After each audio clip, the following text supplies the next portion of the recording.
First എന്താ cook ചെയ്യണേ? Beef. അപ്പൊ ഈ പോർക്ക് തന്നെ എവിടെ ഇരിക്കുന്നേ? എന്തൊക്കെ ചെയ്യണ്ടേ? സവാള അരിയണം. ഇനി വേറെ എന്തെങ്കിലും? വന്നല്ലോ വന്നല്ലോ, ക്രിസ്മസ് വന്നല്ലോ. കണ്ണെഴുതി പൊട്ടുകുത്തി നമുക്ക് നമ്മുടെ ക്രിസ്മസിനെ വരവേൽക്കാം. ഭംഗിയുണ്ടാവും. ക്രിസ്മസ് ഈവിലെ ഫസ്റ്റ് എന്റെ ഡ്യൂട്ടി ഈ ഇറച്ചിയെല്ലാം കഴുകി വൃത്തിയാക്കി വെക്കണം. Let's go. It's time to പണിയെടുക്കൽ. ഇനിയും സവാള വേണ്ടി വരുമോ? മതി. രക്ഷപ്പെട്ടു. വിസിലടി വിസിലടി. ചില്ലായിട്ട് കുറച്ച് ചില്ലി എടുത്താലോ?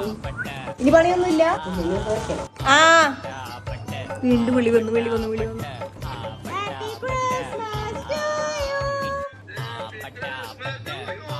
ട്രഡീഷണൽ വേയില് നമ്മൾ വെച്ച ചിക്കൻ. ഉപ്പ് നോക്കാം. ഉപ്പില്ലെങ്കിലും നല്ല എരിവുണ്ട്. നീ ഇന്ന വയറിളക്കാൻ നോക്കാം. Explain please. ഇത് നമ്മുടെ കുറുക്കൻ, ഇത് കോമ്പസ്, ജയിലില അത് പോക്കറ്റ്, ലാസ്റ്റത്തെ ഇത് മുട്ടിച്ചിപ്പി.